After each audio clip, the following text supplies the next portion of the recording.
ኢዮብ ብዙ ነበረው ግን ሁሉን አጣ። ሰዓት የለንም የእርሱን ንብረት ለመቁጠር። ሁሉን አጣ።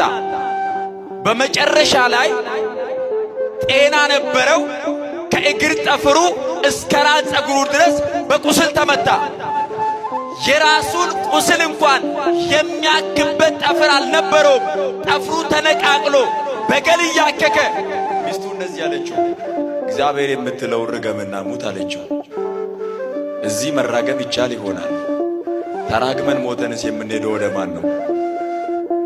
ወደ እግዚአብሔር ለመሄድ እግዚአብሔርን መራገምስ ውጤቱ ምንድን ነው?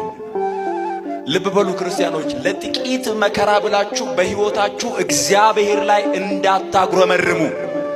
እስራኤላውያንን ከባርነት አውጥተው ሲያጉረመርሙ 40 ዓመት በረሃ ላይ ፈጃቸው እግዚአብሔር። ያጉረመረሙ ነበሩ፣ ምድር ተሰንጥቃ ዋጠቻቸው። ያጉረመረሙ ነበሩ፣ ማጉረምረማቸውን ውጤቱን ተቀብለውታል። በሕይወታችሁ እግዚአብሔር ላይ እንዳታጉረመርሙ። ሁሉን ማድረግ እንደሚችል እመኑ። የትኛውንም ችግር፣ የትኛውንም መከራ፣ የትኛውንም ፈተና ማን ማሻገር ይችላል? እግዚአብሔር ይችላል። አሁን ይሄ ዝም ብሎ ግብዝነት ሳይሆን በእምነት ማን ይችላል ማለት አለባችሁ። እግዚአብሔር ይችላል። ችግሩ እኛ እምነት የለንም። ብዙ ጊዜ እኛ የምንሰብካለን፣ የምንሰብከውን አናምንም።